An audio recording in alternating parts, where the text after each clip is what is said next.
Good morning, everyone. The topic which we are going to study today is your International Monetary Fund. So, without this topic, the purpose of studying the international finance will not be completed. So, this is again very important topic, and this will certainly be tested in your examination. So, please study and please focus carefully on this session. Okay. So, what do you mean by International Monetary Fund? So, the International Monetary Fund is an organization of 190 countries. So the purpose behind establishing this International Monetary Fund was to foster global monetary cooperation. That is the first point. When I talk about the foster global monetary cooperation, that means you can understand this concept by means of suppose there are two countries. So one country has surplus money and the other country does not have money, right? So the country which is not having money is in the need of money to expand its global reach, to run its economy, right? So what they can do, they can borrow money from the country which has surplus money, right? And in return, the country which is lending the money to the borrowing countries, right, they can earn the interest. So in a way, they are kind of exchanging money with each other so as to expand the global reach. And what ultimately happens because of this business, they grow in both the countries. The international trade happens, and once these all things happen, the employment gets generated and poverty gets reduced. So all these things are written over here in the form of the points. The second one is to secure financial stability. The third one is to facilitate international trade. The fourth one is here to promote high employment and sustainable economic growth. And the fifth one is to reduce poverty around the world. This all points you have to write in the examination. Now we will be studying the objectives of IMF. So basically there are three objectives of IMF. The first objective is to monitor global condition and to identify risk among its member countries. Okay. So what is the meaning of this first objective that you need to understand? So time to time this International Monetary Fund conducts a survey over all its member countries, and based on that survey they publish World Economic Outlook report and the Global Financial Stability report. These are the two reports which are very important that you should be aware of, that these two reports are published by International Monetary Funds every year. So basically, by means of these two reports, this International Monetary Fund conveys to its member countries that there could be certain risk that could come in the near future. So based on that assessment and the reports of the IMF countries, the member countries starts taking a step to mitigate the risk which can come in the future, right? It also delves into regional and country specific assessment. Not only the combined report, this IMF also generates the country wise reports also. So for every country, for every of its member countries, they generate the report and they provide that report to that particular country. So this will help assess the countries to assess its potential, that what can be done and what should not be done, right? Hence, the IMF can identify which countries threaten global stability. So these all points are self-explanatory in nature. You can read this, and this is what you have to write in the examination. Okay.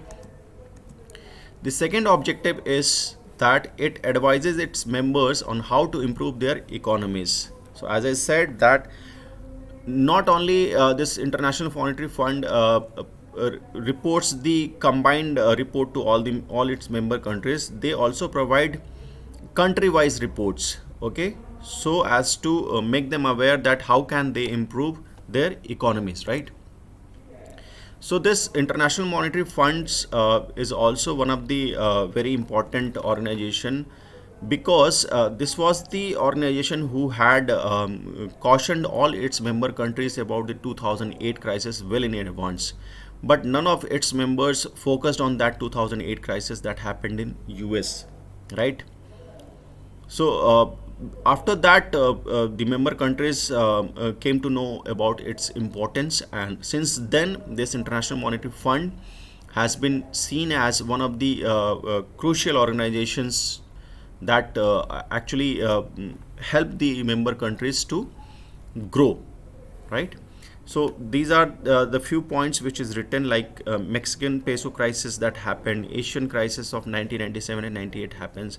So these were the situations where we needed a kind of organization which could actually make the member countries aware that how to prevent all these financial crises.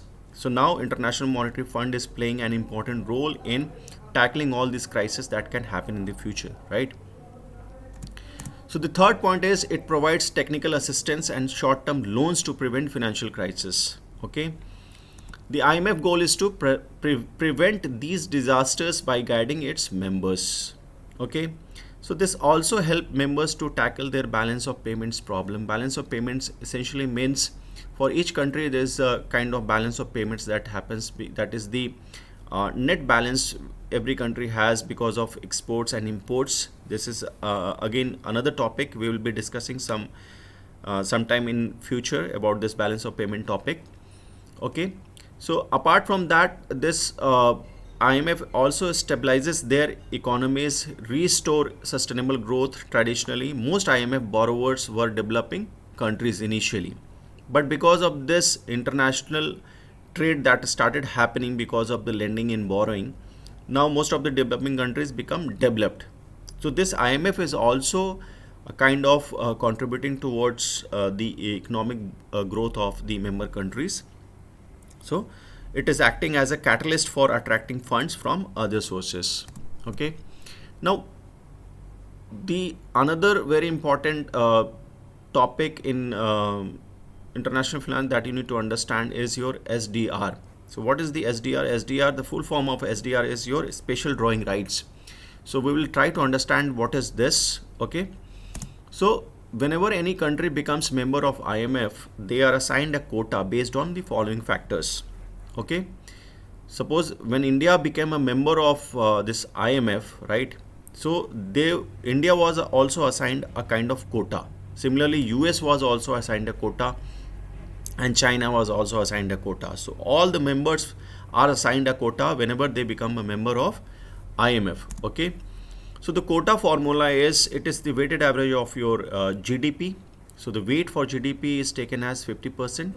Openness of the economy of that country, the weight for that is 30%. Economic variability, that is the risk of that particular country, that how volatile the economy of that particular country, that weights for 15%. And the international reserves, so reserves include so many factors that will be studying in another class, so that weights for 5%, right?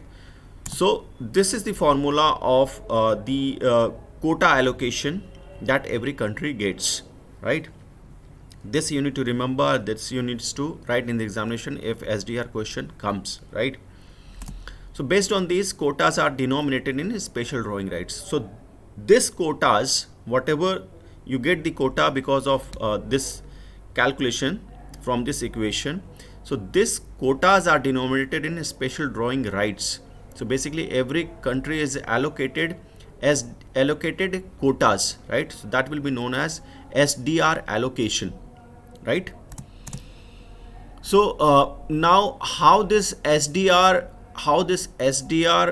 is created. So basically SDR is also created by taking the weighted average of 5 currencies. So 5 top performing currencies are taken to create one SDR, right? Because IMF is an international organization, so they cannot take one currency, right? So they have taken the 5 top performing currencies to make one SDR. So again, the weights, they revise every year, right? Every 5 years they revise the rates, right? So the weights, current weights as per 2022 review is like US dollar weight is 43.38%, and similarly pound sterling weight is 7.44%. Okay. And this is the fixed number of units of currency for a 5-year period, right? So this is the data which I have taken from the IMF website.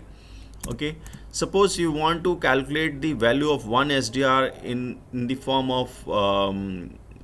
of US dollars, so that you can convert using this weights formula. The weight formula, weight allocation I have taken from the previous slide, and when you convert Chinese yuan into US dollar, so this will be the currency cross rate your calculation, right? You already know how to calculate the spot rates and then your inverse rates and all. So if you don't know how to calculate this, you need to go to the previous classes which were taught, previous videos which have been uploaded, then you will come to know about this particular thing, right?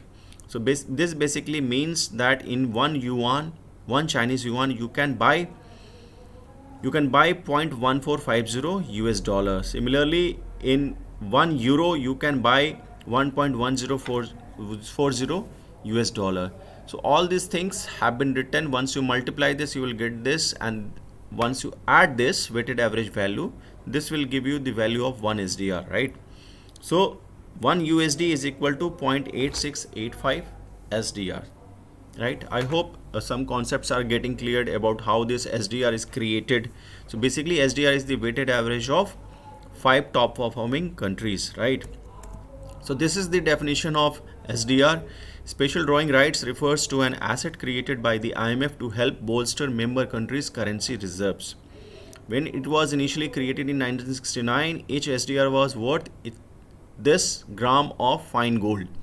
Today, the IMF adjusts SDR valuation every 5 years using a basket of fixed conversion rates with the dollar, euro, yuan, yen, and pound sterling, right? So see, 1, 2, 3, 4, 5. 5 currencies are combined to create one SDR, right? SDR can be exchanged with the member countries for these currencies, right? So SDR are an asset, though not money. So this is not currency. This is not money. This is very important. You don't have to consider this as a money.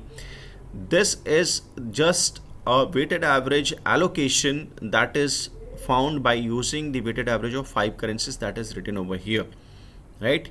In the classic sense, because they can't be used to buy things. This is not used to buy things, because money is used to buy things, but SDR is not used to buy the things. The value of an SDR is based on a basket of the world's 5 leading currencies: US dollar, yuan, yen, and UK pound. The SDR is an accounting unit of IMF transactions with member countries and as stable assets in countries' international reserves. So a general allocation of a special drawing rights is equivalent to about US 650 billion US dollar as on 23rd of August 2021. So based on the quotas, all the member countries will be given their SDR allocation from this 650 billion US dollar only, right? So one important thing, that whatever is the SDR allocation of each member country, they can borrow 200 times of that particular SDR from the IMF. So this is the significance of having the SDR. So SDR facilitates the international trade and borrowing and lending among the member countries. Okay. So this was all about today's class. I hope you understood all the concepts. If you still get any kind of doubt, you can let me know. You can contact me. So till then, goodbye and take care. Thank you so much.